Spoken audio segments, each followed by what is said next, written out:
Welcome to the channel educational उन्नति।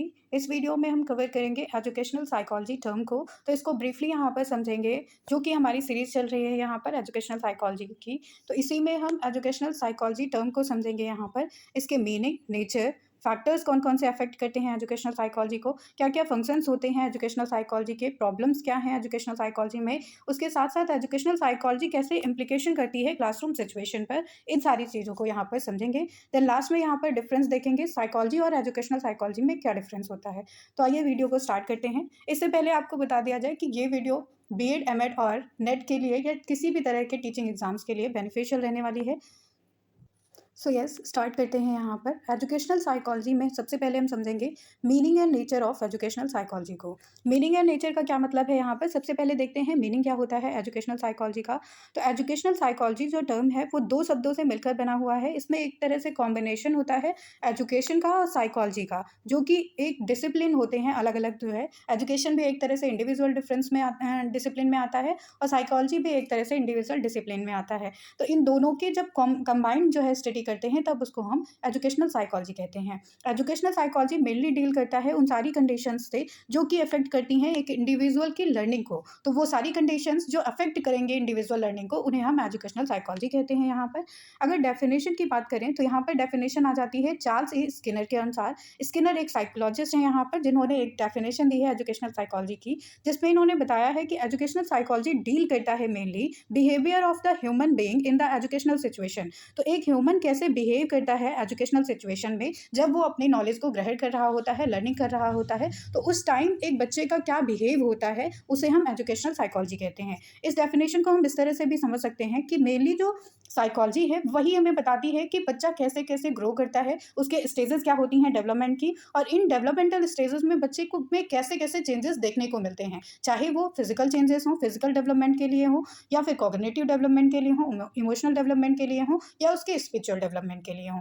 तो इस तरह से जो है एजुकेशनल साइकोलॉजी ही हमें ये ज्ञान देती है कि कैसे कैसे बच्चे का डेवलपमेंट होता है। तो यहाँ पर अब हम नेक्स्ट देखेंगे नेचर ऑफ एजुकेशनल साइकोलॉजी को। नेचर ऑफ एजुकेशनल साइकोलॉजी में अगर हम बात करते हैं तो सबसे पहला नेचर हो जाता है कि एजुकेशनल साइकोलॉजी एक तरह से साइंस होती है। साइंस का इसमें ये टर्म हो जाता है कि ये ऑब्जर्व करती है फैक्ट्स को, मेनली फैक्ट्स को ऑब्जर्व करती है, और जर्नल जो लॉज हैं उनको वेरीफाई करती है। यानी कि जो एजुकेशनल साइकोलॉजी है वो डील करती है ऐसे ऑब्जेक्टिव मेथड्स से जो कि डेटा कलेक्शन के लिए बेनिफिशियल होते हैं। इसमें मेनली ऑब्जेक्टिव्स होते हैं कि हम जो है चीज़ों को समझ सकें, उन्हें एक्सप्लेन कर सकें, प्रिडिक्शन कर सकें, और एक तरह से कंट्रोल कर सकें फैक्ट्स पर। इसीलिए जो है एजुकेशनल साइकोलॉजी को हम साइंस कहते हैं। देन नेक्स्ट यहाँ पर आ जाता है कि नेचर क्या होगा सेकंड। तो एजुकेशनल साइकोलॉजी एक तरह से नेचुरल साइंस भी होती है। नेचुरल साइंस इसको इसलिए कहा जाता है क्योंकि जो इसमें जो इन्वेस्टिगेशन होती है वो पूरी तरह से नेचुरली होती है, यानी कि जो बायोलॉजिकल मैनर है उसी तरह से हम जो है नेचुरल एनवायरनमेंट में रखकर तब किसी चीज़ की इन्वेस्टिगेशन करते हैं, इसलिए इसको जो है नेचुरल साइंस भी कहा जाता है। देन थर्ड नेचर आ जाता है एजुकेशनल साइकोलॉजी का कि ये सोशल साइंस होती है। सोशल साइंस किस लिए इसको कहा गया है, क्योंकि यहाँ पर ह्यूमन बींग्स की स्टडी की जाती है, मेनली ह्यूमन बींग्स की स्टडी की जाती है। देन वो सोशली कैसे सोसाइटी से, कैसे सोसाइटी के पीपल से कोरिलेट कर रहे हैं, कैसे उनके साथ कॉपरेशन कर रहे हैं, इन सारी चीज़ों की भी स्टडी करते हैं हम, इसलिए यहाँ पर इसको जो है सोशल साइंस का भी नाम दिया गया है।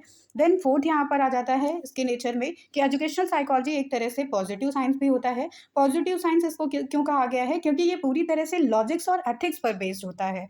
लॉजिक और एथिक्स पर बेस्ड है, इसका ये मतलब हो जाता है कि ये पॉजिटिवली जो है एक ह्यूमन नेचर जो है उसको पॉजिटिव डायरेक्शन देता है, एक बच्चे के बिहेवियर को ऐसे मोल्ड करता है कि वो पॉजिटिविटी की तरफ ज़्यादा जो है अट्रैक्ट हो, अपने जो एंग्जाइटी है, डिप्रेशन है, उन सारी चीज़ों को वहीं पर वो हैंडल कर सके और पॉजिटिव जो है बिहेवियर इंक्रीज कर सके।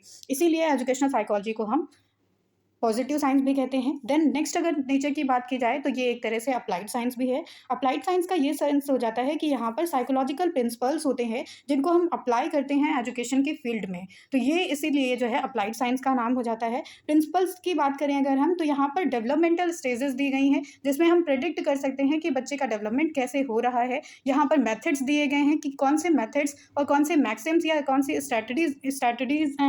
स्ट्रैटेजी का यूज़ करके जो है टीचर यहाँ पर बच्चे की जो लर्निंग है उसको इफेक्टिव कर सकता है, अपनी जो है टीचिंग को इफेक्टिव कर सकता है, बच्चों की लर्निंग को इंक्रीज कर सकता है। इसलिए ये जो प्रिंसिपल्स जब टीचर और स्टूडेंट के बीच में कोऑर्डिनेटेड होते हैं तो इसको अप्लाइड साइंस का नाम दिया जाता है। जैसे कि अगर हम बात करें तो यहाँ पर जो एजुकेशनल साइकोलॉजी होती है वो डील करती है डेवलपमेंटल साइकोलॉजी से, क्लिनिकल साइकोलॉजी से, अबनॉर्मल साइकोलॉजी से और सोशल साइकोलॉजी से। तो इस तरह से ये अप्लाइड साइंस का ही एक पार्ट हो गया है यहाँ पर। देन नेक्स्ट आ जाता है यहाँ पर नेचर में कि एजुकेशनल साइकोलॉजी एक तरह से हमें रिलेशनशिप बताती है एजुकेशन और साइकोलॉजी के बीच में। एजुकेशन एक तरह से कंसर्न किया जाता है वर्क कैसे होता है एजुकेशन में उससे, और पीपल्स का कैसे कंडक्ट है, मतलब बच्चे कैसे बिहेव कर रहे हैं, क्या टीचिंग मेथड्स यूज़ किए जा रहे हैं, पीपल टीचर रिलेशन कैसा है। तो इन सारी चीज़ों से और जो है रूबरू होने के लिए हम एजुकेशनल साइकोलॉजी का यूज़ करते हैं। एजुकेशनल साइकोलॉजी हेल्प करती है कि स्टूडेंट्स को ग्रो किया जा सके, उनको डेवलप किया जा सके, उनकी नॉलेज और स्किल्स को एनहांस किया जा सके। तो इस तरह से जो है एजुकेशनल साइकोलॉजी एक रिलेशनशिप एस्टैब्लिश करता है एजुकेशन और साइकोलॉजी के बीच में। नेक्स्ट हम चलेंगे अब नेक्स्ट टॉपिक यहाँ पर आ जाता है factors affecting educational psychology. Factors कौन कौन से अफेक्ट करते हैं एजुकेशनल साइकोलॉजी को। तो यहाँ पर nature of child first factor हो जाता है जो कि अफेक्ट करता है एजुकेशनल साइकोलॉजी को। नेचर ऑफ द चाइल्ड का मतलब हो जाता है कि हर एक जो इंडिविजुअल है, हर एक जो पीपल है वो डिफर करता है अनदर पीपल से। यहाँ पर एक बच्चा दूसरे बच्चे से जो है डिफर होता है, उसकी कैपेबिलिटीज़, उसके जो है कॉग्निशन लेवल, हर एक चीज़ में डिफरेंस पाया जाता है। तो एजुकेशनल साइकोलॉजी जो है इन सारी चीज़ों का ध्यान रखता है। यहाँ पर ये सारी चीज़ें जो है एजुकेशनल साइकोलॉजी को अफेक्ट करती हैं। नेचर ऑफ चाइल्ड, बच्चे का जो है नेचर कैसा है, इससे एजुकेशनल साइकोलॉजी अफेक्टेड होती है। सेकंड फैक्टर अगर हम यहाँ पर देखें तो एम्स और पर्पस ऑफ करिकुलम भी यहाँ पर अफेक्ट करता है एजुकेशनल साइकोलॉजी को। एजुकेशनल साइकोलॉजी मेनली डील करेगा कि क्या एम्स और जो है पर्पस है यहाँ पर एक करिकुलम को के। तो इस तरह से यहाँ पर एजुकेशनल साइकोलॉजी को अप्लाई ही इसलिए किया जाता है कि जो प्लान्ड करिकुलम है उसको हम अचीव कर पाएँ, उसके गोल को अचीव कर पाएँ यहाँ पर। देन थर्ड जो फैक्टर है अफेक्ट करेगा एजुकेशनल साइकोलॉजी को, वो मेथड्स और प्रोसीजर आ जाता है। कौन कौन से मेथड्स और प्रोसीजर को अपनाया जाता है एक टीचर के द्वारा बच्चों को पढ़ाने के लिए, कंटेंट डिलीवरी के लिए, तो वो सारे फैक्टर्स यहाँ पर अफेक्ट करेंगे एजुकेशनल साइकोलॉजी को। इनमें मेनली देखा जाता है कि एक साइंटिफिक मेथड को अपनाया जाए, ऐसे कंस्ट्रक्टिव जो है मेथड्स को अपनाया जाए जिसमें बच्चे जो है हैंड्स ऑन एक्सपीरियंस को गेन करें और वो अपने थ्योरेटिकल नॉलेज को अपनी प्रैक्टिकल लाइफ से कनेक्ट कर पाएँ। देन नेक्स्ट यहाँ पर फैक्टर अगर हम बात करें तो प्रिंसिपल्स एंड टेक्निक्स आ जाता है जो कि टीचर्स के द्वारा यूज़ की जाती हैं यहाँ पर, ये भी अफेक्ट करती हैं एजुकेशनल साइकोलॉजी को। तो एक टीचर किन प्रिंसिपल्स और किन टेक्निक्स का यूज़ करके अपने टीचिंग प्रोसेस को और ज़्यादा इफेक्टिव बनाता है, इन सारी चीज़ों से भी एक एजुकेशनल साइकोलॉजी जो है अफेक्टेड होती है। देन एबिलिटीज़ और अचीवमेंट्स जो हैं वो भी अफेक्ट करेंगी एजुकेशनल साइकोलॉजी को। एबिलिटीज़ और अचीवमेंट्स का यहाँ पर सेंस ये हो जाता है कि जो टीचिंग लर्निंग प्रोसेस होता है ये पूरी तरह से डिपेंड करता है, मेज़र करता है जो है एक एबिलिटीज़ और अचीवमेंट्स की, कि जो सब्जेक्ट जो है टीचर पढ़ा रहा है उसमें क्या एबिलिटीज़ और अचीवमेंट्स स्टूडेंट्स ने गेन की है। तो ये फैक्टर एजुकेशनल साइकोलॉजी को अफेक्ट करेगा यहाँ पर। इसमें होल सोल वो सारी चीज़ें हो जाएंगी जो टीचर और स्टूडेंट से रिलेटेड होती हैं। Then growth and development of the peoples जो है ये भी जो है अफेक्ट करेगा एक एजुकेशनल साइकोलॉजी को, क्योंकि यहाँ पर जो एजुकेशनल साइकोलॉजी को हम अप्लाई करते हैं वो इसीलिए अप्लाई करते हैं कि लर्निंग सिचुएशन में एक ह्यूमन बीइंग कैसे जो है बिहेव कर रहा है। तो इसमें ग्रोथ और डेवलपमेंट बच्चे का जो होता है वो अश्योर किया जाता है कि जो टीचिंग लर्निंग प्रोसेस चल रहा है एक टीचर और स्टूडेंट के बीच में, तो वो वहाँ पर जो है उनमें क्या ह्यूमन डेवलपमेंट आ रहे हैं, क्या पीपल्स में एडजस्टमेंट के चेंजेस आ रहे हैं, क्या माल एडजस्टमेंट के लिए प्रिवेंशन किए जा रहे हैं, इन्हांसमेंट कैसे हो रहा है बच्चे का जो है इमोशंस पर लेकर, वो अपनी नेगेटिविटी को कैसे कंट्रोल कर रहा है। तो इस तरह से ग्रोथ एंड डेवलपमेंट जो फैक्टर है वो भी एजुकेशनल साइकोलॉजी को अफेक्ट करता है। इसके बाद यहाँ पर आ जाता है functions of educational psychology. Functions क्या होते हैं एक एजुकेशनल साइकोलॉजी के। तो यहाँ पर फर्स्ट फंक्शन हो जाता है changing the concept of education. Education में जब हम साइकोलॉजी का प्रयोग करते हैं तो इससे यहाँ पर जो कॉन्सेप्ट है एजुकेशन का उसको चेंज किया जा सकता है। जैसे कि एजुकेशन जो है वो पूरी तरह से डील करता है कि हम बच्चे के बिहेवियर को चेंज कर सकते हैं, उसमें जो है मॉडिफिकेशन कर सकते हैं स्टूडेंट के जो है बिहेवियर में। तो इस तरह से साइकोलॉजी का यूज़ करके ये जो मोटिव्स हैं हमारे वो जो है इफेक्टिवली और ईजिली जो है अचीव किए जा सकते हैं किसी भी टीचर के द्वारा। नेक्स्ट यहाँ पर फंक्शन देखें अगर हम एजुकेशनल साइकोलॉजी का, तो सेकंड फंक्शन हो जाता है helps to know the people. Psychology का यूज़ करके हम जो है बच्चे को जान सकते हैं, क्योंकि ये एक प्रेडिक्शन बताता है कि बच्चे का नेचर कैसा है, उसमें कौन कौन सी कैपेबिलिटीज़ हैं, क्या अचीवमेंट्स वो कर सकता है। तो यहाँ पर फेस रीडिंग जो कैपेबिलिटी है वो टीचर में डेवलप होती है साइकोलॉजी के थ्रू। देन थर्ड यहाँ पर फंक्शन हो जाता है एजुकेशनल साइकोलॉजी का helps in organizing the curriculum. तो यहाँ पर बच्चे जो है टीचर्स को ये सब्जेक्ट मैटर्स या करिकुलम को जो है ऑर्गेनाइज करने का आर्ट जो है दिया जाता है। ऐसी कैपेबिलिटीज़ और स्किल्स का डेवलपमेंट किया जाता है कि वो बच्चे की कैपेबिलिटी के अकॉर्डिंग, उनकी कैपेसिटी के अकॉर्डिंग, उनके मेंटल लेवल के अकॉर्डिंग जो करिकुलम है उसको कैटेगराइज कर सके। देन बच्चे की प्रीवियस नॉलेज से कनेक्ट कर कर तब वो जो है कंटेंट डिलीवरी करे, तब अपनी टीचिंग को इफेक्टिव बनाए। तो इस तरह से यहाँ पर टीचर्स में जो है एक आर्ट को डेवलप किया जाता है कि वो जो है ऑर्गेनाइज कर सकें इस सब्जेक्ट मैटर को और करिकुलम को। नेक्स्ट यहाँ पर फोर्थ जो है फंक्शन आ जाता है एजुकेशनल साइकोलॉजी का, जो कि यहाँ पर बताया गया है helps the teacher to know himself. यहाँ पर एजुकेशनल साइकोलॉजी जो है वो टीचर्स को जो है फैसिलिटेट करती है कि वो खुद की जो है पर्सनालिटी को इन्हांस कर सके, खुद में जो है सेल्फ मोटिवेशन ला सके कि वो बच्चे को कितने इफेक्टिवली पढ़ा सकती हैं, खुद में कॉन्फिडेंस ला सकें, एक आइडियल टीचर बन सकें, रोल मॉडल बन सकें बच्चों के लिए और अपने सब्जेक्ट पर जो है कमांड कर सकें। तो इस तरह से एक हेल्दी इन्वायरमेंट होता है स्कूल में, जिसकी वजह से जो है बच्चे जो है एफिशिएंटली अपनी लर्निंग को बढ़ाते जाएंगे। देन फिफ्थ यहाँ पर फंक्शन हो जाता है एजुकेशनल साइकोलॉजी का, जिसमें बताया गया है emphasises on the effective learning process. Educational psychology एक तरह से जो है टीचर और स्टूडेंट को फैसिलिटेट करता है कि एक इफेक्टिव लर्निंग प्रोसेस को जो है बढ़ावा दिया जा सके। तो इसमें जो है कई सारे क्वेश्चंस आते हैं कि हमें जो है लर्निंग करानी कैसे है, कैसे जो है सेट गोल्स को अचीव करना है। इन सारे क्वेश्चंस का आंसर हमें एजुकेशनल साइकोलॉजी में मिलता है। तो एक टीचर जो है एजुकेशनल साइकोलॉजी को जानने के बाद में जो है एक इफेक्टिव लर्निंग प्रोसेस में जो है आ जाता है। नेक्स्ट यहाँ पर आ जाता है emphasises on the individual differences. तो एजुकेशनल साइकोलॉजी हमें फैसिलिटेट करता है या टीचर को फैसिलिटेट करता है कि वो बच्चे के इंडिविजुअल डिफरेंसेस को जान सकें, उनके आईक्यू लेवल को जान सकें और इस मेंटल लेवल को जानने के बाद जो है एक टीचर जो है अपनी टीचिंग को और इफेक्टिव बना सकता है और हेल्पफुल कर सकता है बच्चे को कि वो जो है अपने क्वेश्चंस को पुट अप कर सकें, क्योंकि इंडिविजुअल डिफरेंसेस हैं यहाँ पर। तो एक क्लासरूम में जब टीचर पढ़ाता है तो ज़रूरी नहीं है कि हर एक बच्चे की कैचिंग पावर उतनी ही हो। यहाँ पर एवरेज बच्चे भी हैं, लो लेवल के भी बच्चे हैं और गिफ्टेड चाइल्ड भी हैं। तो इस तरह से यहाँ पर टीचर रिकॉग्नाइज करता है स्टूडेंट्स के इंडिविजुअल डिफरेंसेस को, देन उन्हें जो है कॉन्फिडेंस में लेता है कि आप अपनी बात मुझ तक ला सकते हैं और उसके बाद जो है अपनी टीचिंग को आगे बढ़ाता है। तो इस तरह से एजुकेशनल साइकोलॉजी यहाँ पर फैसिलिटेट करता है एक टीचर को। देन नेक्स्ट यहाँ पर फंक्शन हो जाता है एजुकेशनल साइकोलॉजी का न्यू कॉन्सेप्ट ऑफ डिसिप्लिन। तो एजुकेशनल साइकोलॉजी एक तरह से हम कहें तो मेंटेन करता है डिसिप्लिन को यहाँ पर, कि बच्चे को कैसे जो है अंडरस्टैंड किया जा सकता है, उनकी कैपेबिलिटीज़ को कैसे जो है सॉल्व किया जा सकता है, उनकी डिफ़िकल्टीज़ को कैसे सॉल्व करते हैं और कैपेसिटीज़ को कैसे जानते हैं। इस तरह से ये एक न्यू डिसिप्लिन हो जाता है यहाँ पर। नेक्स्ट यहाँ पर आ जाता है कि motivation to the students. Educational psychology जो है पूरी तरह से मोटिवेट करता है स्टूडेंट्स को कि वो अपने टीचिंग लर्निंग प्रोसेस में जो है इंगेज हो सके और जो है एक्टिवली रिस्पॉन्स कर सकें एक टीचर के जो है क्वेश्चंस को। तो यहाँ पर थॉरो नॉलेज होती है बच्चे को अपने कंटेंट के बारे में। इस तरह से नेक्स्ट यहाँ पर फंक्शन हो जाता है emphasises on the free atmosphere. तो एजुकेशनल साइकोलॉजी जो है वो कहती है कि बच्चे को पूरी तरह से छूट होनी चाहिए, किसी भी तरह के अंडर प्रेशर में उसको नहीं रखना चाहिए क्लासरूम में। तो यहाँ पर बच्चे जो है अपनी बात फ्रीली कह सकें अपने टीचर से, देन जाके जो ये फ्री एटमॉस्फेयर है एक फ्रीली जो है एनवायरनमेंट में बच्चा रह के ग्रो कर सकता है। नेक्स्ट यहाँ पर लास्ट फंक्शन आ जाता है helps in the professional growth of the teachers. तो एजुकेशनल साइकोलॉजी हेल्प करता है कि जो है टीचर्स एक तरह से अप्रोच ला सकें, कॉम्प्रिहेंसिव अप्रोच ला सकें, जिससे कि जो एजुकेशन में जो भी प्रॉब्लम्स आ रही हैं उनको वो रिकॉग्नाइज कर सकें और उसके लिए रेमेडियल जो है प्रोसेस कर सकें, रेमेडियल टीचिंग कर सकें, इन्हांस कर सकें बच्चे की लर्निंग को। तो इस तरह से ये सारे फंक्शंस हो जाते हैं एजुकेशनल साइकोलॉजी के।